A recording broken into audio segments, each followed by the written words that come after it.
नमस्कार साथियों, स्वागत है आप सभी का एक बार फिर से बाल विद्या मंदिर सीनियर सेकेंडरी स्कूल खत्रीपुरा नागौर के ऑनलाइन एजुकेशन प्लेटफॉर्म पर। साथियों, आज अपन अपने अध्याय का अंतिम टॉपिक लेते हैं जिसका नाम है चोल साम्राज्य। हालांकि चोल साम्राज्य से बड़ा प्रश्न बनने की संभावना कम है, लेकिन फिर भी छोटे प्रश्न बन सकते हैं क्योंकि अपने जो संशोधित सिलेबस है उसका अंतिम पॉइंट आपको चोल साम्राज्य का दे रखा था। तो आइए अपन स्टार्ट करते हैं अपना चोल साम्राज्य।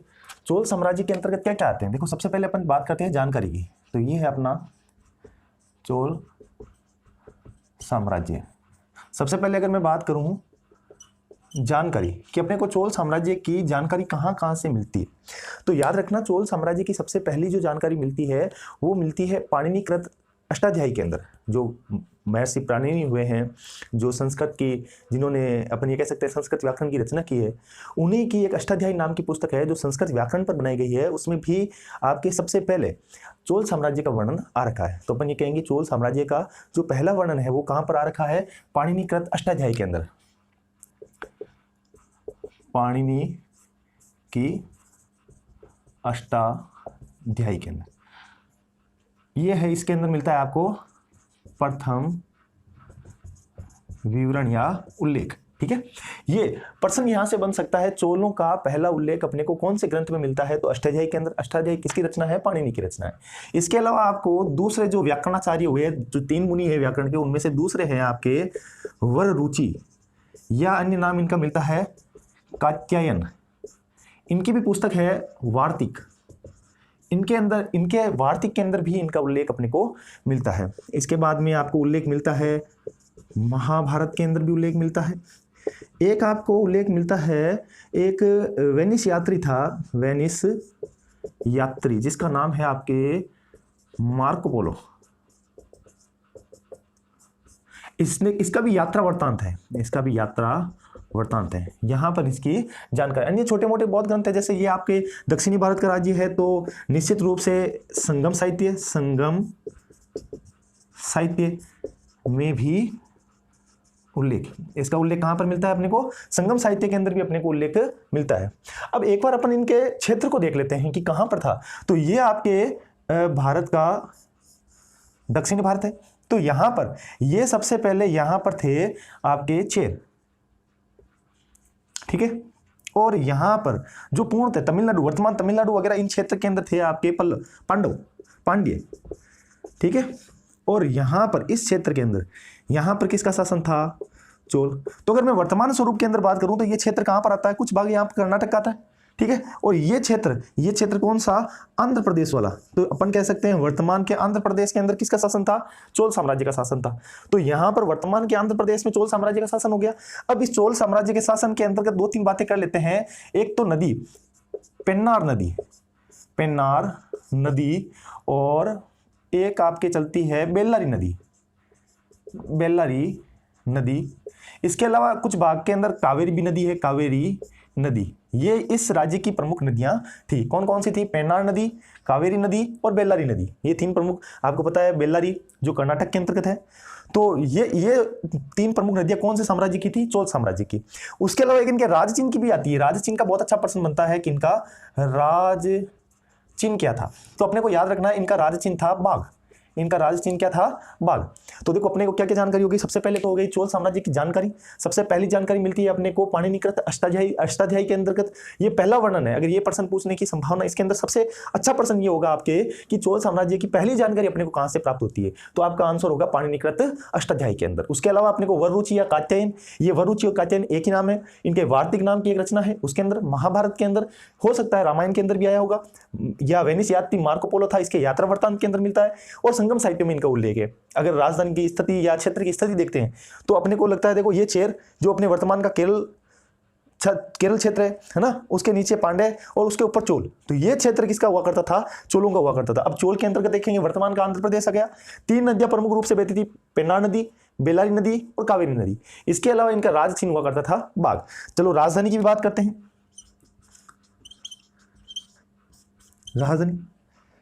राजधानी थी, एक्चुअल में क्या है कि ये चोल साहित्य को अपन 2 भागों, या चोल साम्राज्य को अपन 2 भागों में बांटते हैं। जो पहला साम्राज्य आता है वो तो आता है लगभग पहली से 30वीं शताब्दी तक। ठीक है ना, पहली से तीसरी शताब्दी तक का होता है। तो ये चलता है संगम साहित्य के काल के समय का। जो पहला चोल साम्राज्य था वो चल रहा था संगम साहित्य के समय, पहली से तीसरी सदी के अंदर। और उसके बाद में जो दूसरा संगम साहित्य आया वो लगभग आया 9वीं सदी के अंदर। हालांकि इसका ज्यादा डिटेल अपने को नहीं पढ़ना है क्योंकि दक्षिणी भारत के भाग है और ज्यादा प्रश्न बनते नहीं है, छोटे छोटे प्रमुख प्रश्न है वो अपन इसमें देखने की कोशिश करेंगे जो अपने पूछे जाने लायक प्रश्न है। ठीक है, तो यहां पर अपन देखेंगे दो क्षेत्र है, इसका मतलब लगभग 2 राजधानी होगी। तो पहली राजधानी की बात करता हूं तो पहली राजधानी उरेयूर। ठीक है, उरेयूर किस समय की राजधानी है? इस समय की।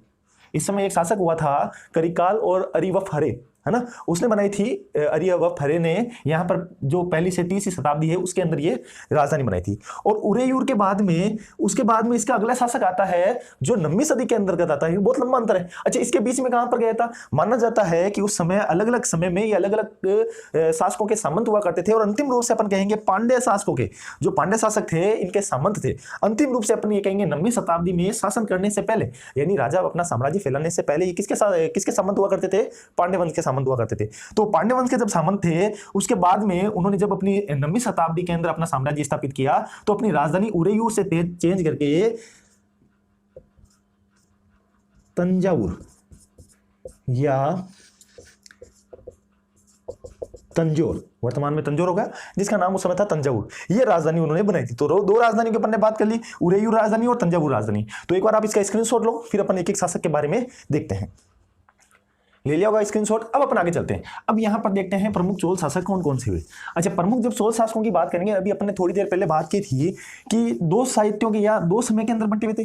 तो पहले जो पहली से तीसरी शताब्दी के थे, हालांकि आपकी किताब में ज्यादा नहीं है, केवल 2 ही नाम आ रखे हैं, तो केवल अपन 2 ही नाम की चर्चा कर लेते हैं और उनसे कोई खास प्रश्न बनेंगे भी नहीं।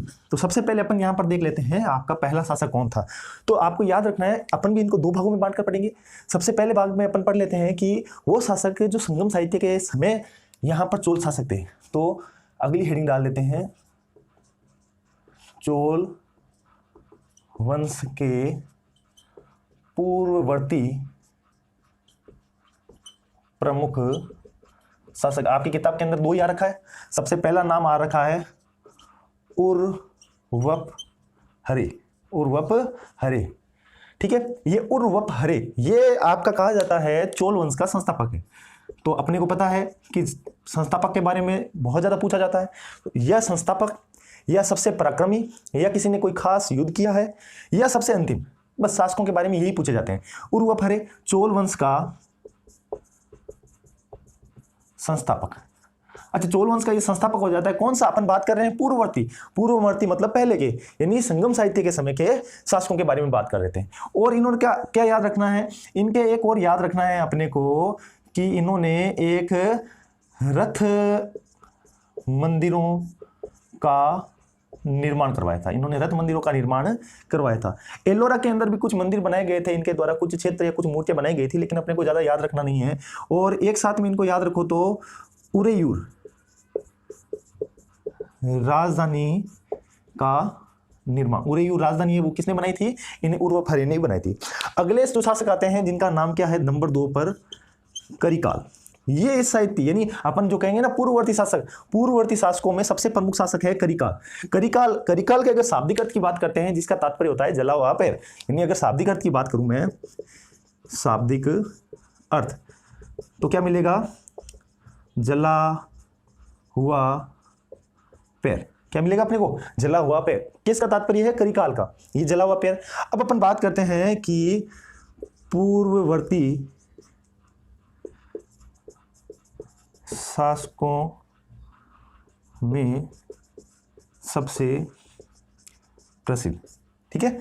और जो अपन ने सबसे पहले बात की थी कि पाणिनि की अष्टाध्यायी के अंदर उल्लेख आ रखा है, तो 190 ईस्वी का उल्लेख आ रखा है। और 190 ईस्वी के अंदर इसी करिकाल का, तो 190 ईस्वी के समय इसी शासक का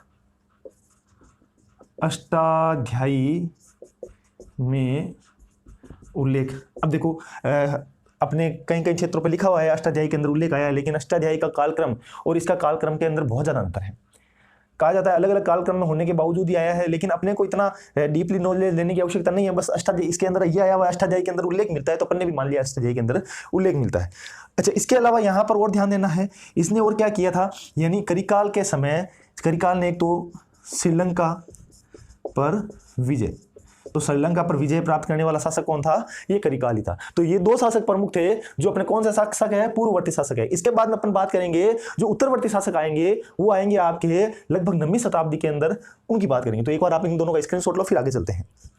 ले लिया होगा आपने स्क्रीनशॉट। अब अपन आगे चलते हैं। अब अपन देखते हैं यहाँ पूर्ववर्ती की जगह मैं कह देता हूँ उत्तरवर्ती, ठीक है, और ये शासक हो जाएंगे जो अगले शासक हैं। अच्छा, इन शासकों में सबसे पहले विजयालय नाम का एक शासक आता है, तो विजयालय को अपन यहाँ पर द्वितीय संस्थापक कह देते हैं, ठीक है। तो यहां पर अपन बात कर रहे हैं चोल वंश के उत्तरवर्ती प्रमुख शासक। देखो, सबसे पहला नाम आता है आपको विजयालय। विजयालय यहां पर जब समय आ रहा है वो है 9वीं शताब्दी, और उस समय अपन ने छोड़ा था 2री शताब्दी के अंतर्गत या 3री शताब्दी में कुछ एक शासक आ गए थे। तो जो इतने लंबा समय है, ये अलग अलग समय में अलग अलग राजवंशों के अधीन रहे। तो अब अपन बात कर रहे हैं, अगला शासक है विजयालय। विजयालय के बारे में अपने को विशेष ज्यादा याद नहीं रखना है, लेकिन क्योंकि ये दूसरा संस्थापक है तो अपन ये लिख सकते हैं चोल वंश का द्वितीय संस्थापक। अच्छा, द्वितीय संस्थापक के कारण ही इसको अपन पढ़ रहे हैं, वरना अपने को इसको पढ़ने की आवश्यकता ही नहीं रहती। तो द्वितीय वंश का चोल वंश का द्वितीय संस्थापक कौन है, विजयालय। प्रश्न बन सकता है। इसके अलावा और क्या प्रश्न बन सकता है, इसके अलावा एक प्रश्न बन सकता है कि उरेयूर को, उरेयूर से अलग, यानी उरेयूर को छोड़कर अलग राजधानी तंजावुर कौन सी बनाई है, तंजावुर बनाई। एक उरेयूर से एक अलग राजधानी बनाई थी जिसका नाम क्या है, तंजावुर। तो यह भी प्रश्न बन सकता है, पौराणिक राजधानी या पुरानी राजधानी उरेयूर से नई राजधानी तंजावुर, जिसे एक और नाम से जानते हैं क्या, तंजौर, ये किसने बनाई थी, ये बनाई थी आपके विजयालय ने। अच्छा, विजयालय के बारे में एक और बात आती है कि ये पहले पल्लवों के सामंत थे। पल्लवों के सामंत, पल्लवों के सामंत कौन थे, वे विजयालय। ये अपन ये कह सकते हैं चोल इस समय पल्लवों के सामंत थे। एक इसके उपाधि की बात कर लेते हैं। इनकी उपाधि मिलती है अपने को नरकेसरी। नरकेसरी किसकी उपाधि मिलती है, विजयालय की उपाधि मिलती है। इसके बाद में एक अगला शासक आएगा आपके आदित्य प्रथम। सामान्य सामान्य शासक आएंगे, सामान्य बातें करनी है। आदित्य प्रथम के बारे में भी कुछ विशेष बातें नहीं है। आदित्य प्रथम ने, ये ध्यान रखना है, आदित्य प्रथम ने एक पल्लव नरेश था जिसका नाम था अपराजित। पल्लव नरेश अपराजित को पराजित किया। तो पल्लव नरेश अपराजित को पराजित किया और चोल वंश को स्वतंत्र राष्ट्र बनाया। हो सकता है इन्होंने पल्लव नरेश को अपराजित को पराजित करके इन्होंने अलग किया है, लेकिन इन्होंने पल्लव नरेश को पराजित करके और नया स्वतंत्र क्षेत्र या स्वतंत्र राष्ट्र बनाया। इसके बाद में आता है सबसे महत्वपूर्ण, इन सब में सबसे महत्वपूर्ण है वो परांतक प्रथम। अच्छा, परांतक प्रथम के बारे में कुछ विशेष, यानी अगर इन तीनों में से जो प्रश्न बनेगा वो परांतक प्रथम से ही बनेगा। अच्छा, परांतक प्रथम के बारे में क्या बात है, परांतक प्रथम के बारे में है सबसे पहले तो यहाँ पर नीति। परांतक प्रथम ने कौन सी नीति लागू की थी, लौह व रक्त की नीति। आगे और शासक आएंगे, अरिमोली प्रथम आएगा, उस समय अपन बात करेंगे, वो भी इसी प्रकार की नीति को अपनाता है। लेकिन उसकी शुरुआत अगर अपन बात करेंगे चोल वंश के अंदर लौह व रक्त नीति की शुरुआत किसने की थी, परांतक प्रथम ने की थी। अच्छा, इसके समय का एक उत्तर मेरूर अभिलेख मिलता है। उत्तर मेरूर अभिलेख किसके समय का मिलता है, परांतक प्रथम के समय का ही उत्तर मेरूर अभिलेख मिलता है। इस उत्तर मेरूर अभिलेख के अनुसार अपने को क्या पता चलता है, जो यहाँ पर स्थानीय स्वशासन की जानकारी, अगर आपको पूछ लिया जाए स्थानीय स्वशासन की जानकारी चोल वंश के अंदर अपन किस शासक के बारे में पता चलती है, किस शासन के काल में पता चलती है, तो परांतक प्रथम। अच्छा, दक्षिणी भारत के अंदर सबसे पहले जो स्थानीय स्वशासन की बात लाने वाले हैं वो भी कौन है, परांतक प्रथम। और वंश का नाम ले तो है चोल वंश। इन्होंने ही सबसे पहले दक्षिणी भारत के अंदर, पहले उत्तर भारत बोल गया था, दक्षिणी भारत के अंदर जो स्थानीय स्वशासन की है वो बात लाई थी। तो स्थानीय स्वशासन के जनक कह सकते हैं अपन, स्थानीय स्वशासन के जनक कौन है, चोल वंश है, और शासक के अंतर्गत कहें तो परांतक प्रथम है। अच्छा, इनके समय का एक युद्ध होता है, तक्कोलम का युद्ध। कौन सा युद्ध होता है, तक्कोलम का युद्ध। ये होता है आपके पल्लव नरेश, पल्लव नरेश, ये राष्ट्रकूट नरेश था, देखना पड़ेगा, ठीक है ना, यहां पर देखना पड़ेगा, ये वापस मैं देख के लिखा दूंगा, ये एक बार राष्ट्रकूट नरेश मांगना।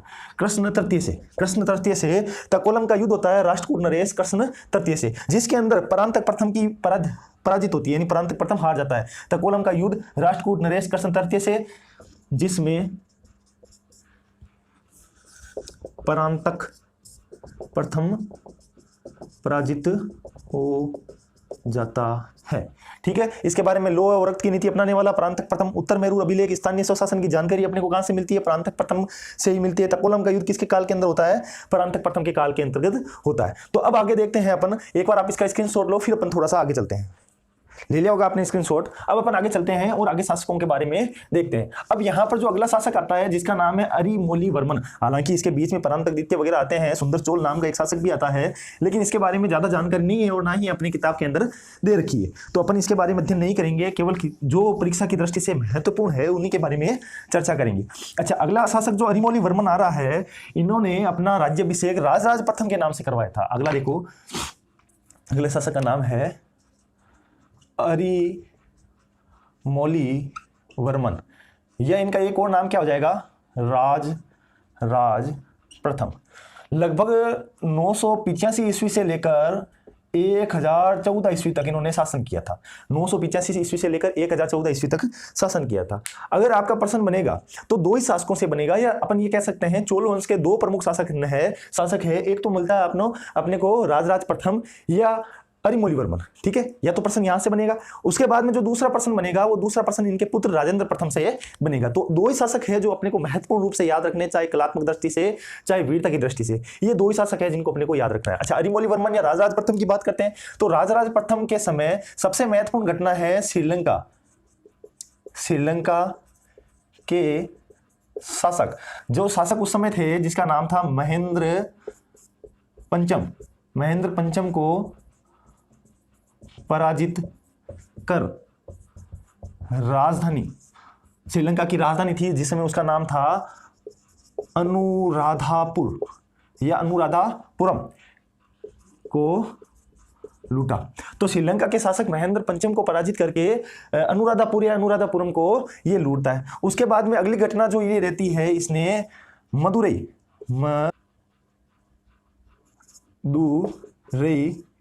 के पांड्य शासक को पराजित किया, ठीक है, मदुरै के पांड्य शासकों को पराजित। एक होता है त्रिवेंद्रम में चेर शासकों को पराजित किया। इसके बाद में इसके काल की सबसे महत्वपूर्ण घटना है, इसने तंजौर में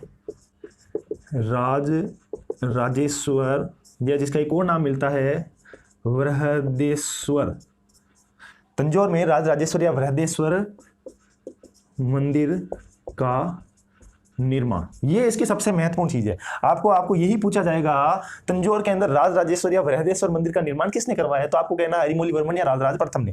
देखो, राजराज नाम है तो राजेश्वर, ठीक है। अच्छा, इसका निर्माण कब हुआ था, 1010 ईस्वी के अंदर ग्रेनाइट पत्थरों से। और इसके अंदर सबसे विशेष बात क्या थी, इसके अंदर सबसे विशेष बात थी जो इसका पिरामिड आकार का विमान का मतलब क्या हो गया, मैंने आपको पिछले वीडियो के अंदर बताया, ये पिरामिड आकार का एक विमान, यानी जो आपके ऊपर वाला भाग होता है ये ऐसा पिरामिड आकार का था, और ये विमान इसकी सबसे महत्वपूर्ण भाग था। तो आपके पिरामिड आकार के विमान कौन से मंदिर को बनाया गया, राजराजेश्वर मंदिर को बनाया किसने है, यहाँ पर आपके राजराज प्रथम ने कब बनाया, 1010 ईस्वी के अंदर। अच्छा, इसको यूनेस्को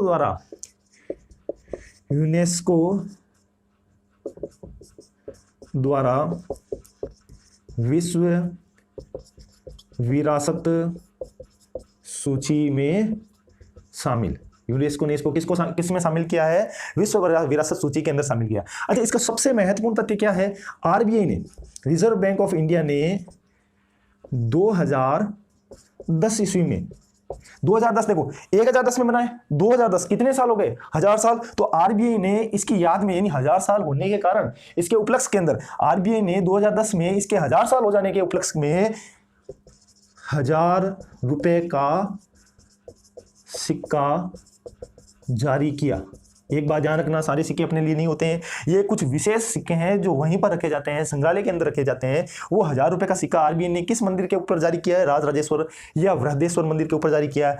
कब जारी हुआ, 1000 से देख लो, 2010 ये 1010 में बनाया है तो 2010 ईस्वी के अंदर होगा। तो आरबीआई ने 2010 में 1000 का सिक्का किस मंदिर पर जारी किया था, राजराजेश्वर मंदिर या बृहदेश्वर मंदिर पर।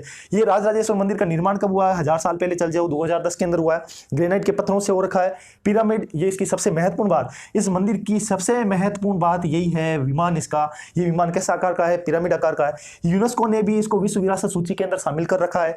1 या 2 नंबर का प्रश्न देखो, बड़े प्रश्न तो आपके इस पार्ट के अंदर बहुत महत्वपूर्ण है। मौर्य है, गुप्त है, इनमें से आ जाएंगे भाई, सीधी सी बात है। बड़ा प्रश्न बनेगा तो मौर्य और गुप्त में से बनेगा, और छोटा 1 नंबर का या 2 नंबर के प्रश्न बनेंगे वो यहां से बनेंगे, और बिल्कुल छोटे हैं वो भी यहां से बनेंगे। तो मेरे हिसाब से आपके यहाँ 2 नंबर के प्रश्न बनने के चांस सबसे ज्यादा है, और 2 नंबर के प्रश्न में चांस बनेगा वो यहीं से बनेगा।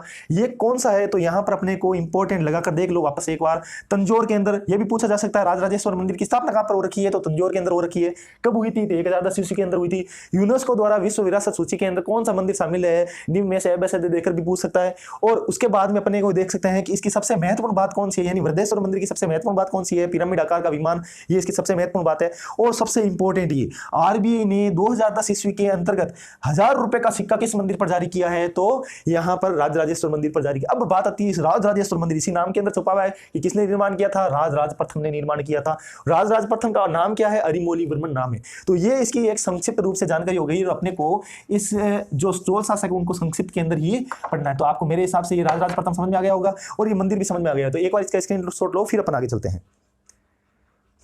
ले लिया होगा आपने स्क्रीनशॉट। अब अपन आगे चलते हैं और अरिमोलीवर्मन के बाद में देखते हैं। अरिमोलीवर्मन के बाद में अगला शासक आता है, वो है आपका राजेंद्र प्रथम। अरिमोलीवर्मन का काल चला था 14 तक। अब 1014 के अंदर राजेंद्र प्रथम, जो अरिमोलीवर्मन का ही पुत्र होता है या राज प्रथम का ही पुत्र होता है, जिसका नाम आता है राजेंद्र प्रथम। राजेंद्र प्रथम शासक बनता है। ये जितने भी शासक थे, ये अपन कह सकते हैं चोल वंश का सबसे प्रतापी शासक कौन सा था, राजेंद्र प्रथम था, जिसका शासन काल चलता है 1014 से लेकर 1044 ईस्वी तक। तो 1014 से 1044 ईस्वी तक शासन चलता है, सबसे प्रतापी शासक है। उसके बाद में अपन देखेंगे कि जो महेंद्र पंचम या महेंद्र फिफ्थ है, जो आपके श्रीलंका का शासक है, उसको पराजित किसने किया था, राजराज प्रथम ने किया था। राजराज प्रथम राजेंद्र प्रथम के पिता है। उसके बाद में अनुराधापुर है, वहां पर उसको लूटा भी था। इसके बाद में इसके पुत्र ने भी सबसे पहले श्रीलंका के ऊपर क्या किया था, आक्रमण किया था, और जिसको जो अपने महेंद्र पंचम है उसको इसके पिता ने पराजित किया था, उसने इसे मार दिया। तो अपन इसके बारे में 2-3 बातें लिख लेते हैं। राजेंद्र प्रथम का समय भी लिख लेते हैं, क्योंकि महत्वपूर्ण शासकों का समय लिख लेते हैं। 1014 से लेकर 1044 ईस्वी तक, 1014 से 1044 ईस्वी तक। इसके काल की सबसे महत्वपूर्ण बात, एक तो चोल वंश का सबसे प्रतापी शासक, चोल वंश का सबसे प्रतापी शासक है। अच्छा, चोल वंश का सबसे प्रतापी शासक है, सबसे पहला काम क्या किया है, श्रीलंका के शासक महेंद्र पंचम की हत्या कर श्रीलंका पर अधिकार। अच्छा, यहां पर श्रीलंका पर इसका अधिकार हो गया। श्रीलंका पर अधिकार होने के बाद में ये जो जलीय द्वीप थे सारे, उस समय श्रीलंका भी एक जलीय द्वीप था, तो जलीय द्वीप थे उन सब पर इसने अधिकार किया। देखो कौन कौन से क्षेत्रों पर अधिकार किया है। एक तो अंडमान निकोबार द्वीप समूह, श्रीलंका पर तो हो ही गया, अंडमान निकोबार द्वीप समूह पर, एक जावा द्वीप समूह, सुमात्रा द्वीप समूह, इन सभी द्वीप समूह पर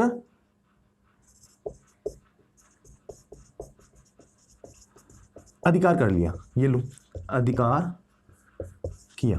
अच्छा, यहां तक ये खत्म नहीं होता है, यानी यहां तक श्रीलंका के अंदर अभी तक ये दक्षिणी भारत के अंदर है, द्वीप समूह है वो भी दक्षिण के अंदर है। जब ये वापस आ जाता है अपने क्षेत्र के अंदर, मतलब आंध्र प्रदेश का इसका क्षेत्र हो गया, तो ये जब तंजावुर वापस आता है, उसके बाद में इसने अपना साम्राज्य उत्तर भारत की ओर बढ़ाया, यानी इसने उत्तर भारत को भी विजिट किया।